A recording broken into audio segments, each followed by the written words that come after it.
Boss culture, man. Everybody wants to be a boss. I'm the biggest boss that you've seen thus far. Huh. You know what I mean? Everybody wants to be a boss.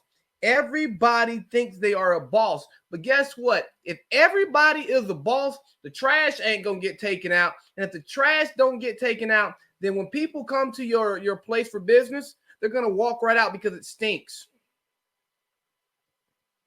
Now just think about that. If everybody's a boss, then a lot of work's not getting done. Guess what? If everyone's a boss, then you don't have custodial staff. You don't have an administrative assistant. You don't have somebody to answer your phone, take messages for you. You don't have an IT staff. Everybody can't be a boss. And there's no shame in not being a boss. Some people don't care to have to think about planning this and that and the third. It's like, okay, I'm going to go in, I'm going to get paid this amount of money for doing this amount of work. Cool, easy. Some people like the idea of a set salary. With a set salary, it's easier to set your budget. Now, do you necessarily have the same opportunities and the same freedom? No, you don't, because you're tied to a contract. But some of us choose comfortability over entrepreneurship. There we go. And there's nothing wrong with that. Now, I advise people to go out to try to be the biggest boss you can, if that's what's your personality, if you have the skill set to be good at it. But the idea of shaming people for not wanting to be a boss, it's crazy, because again, if everybody is a boss, then the trash ain't getting taken out. And we don't want our building stinking. You know what I mean? Like, who really wants to be in a stinking building? Personally, I don't. And the same thing with this boss culture, man. I see all of these different posts talking about if you just get this side hustle and you do this, this, and that, you're going to make way more money than what you could just by working a day job. Okay, good for you. How much effort are you putting into that? Or my time ain't worth only $25 an hour. Okay, good for you. Some people's time is. Some people don't want to work that hard. You know what I'm saying? I saw a post and I probably screenshotted it. I just don't feel like looking it up.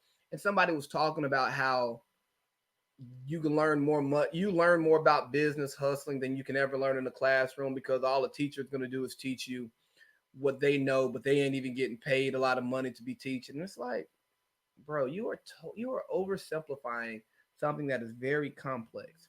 Yes, are there abilities to exploit markets that don't require an education to do so? Yes. But is there necessarily always a market available for you to exploit? Or do you have the skill set to exploit the market? Do you have the time to gain the skill set to exploit the market? I don't know. But does it hurt to go to school and get an education and become a better person? Gain a skill set that makes you a more marketable individual? No, it doesn't hurt.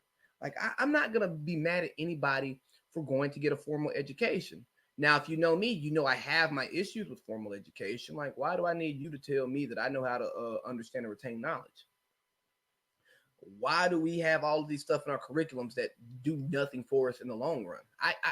Yeah, y'all know I stand there on that.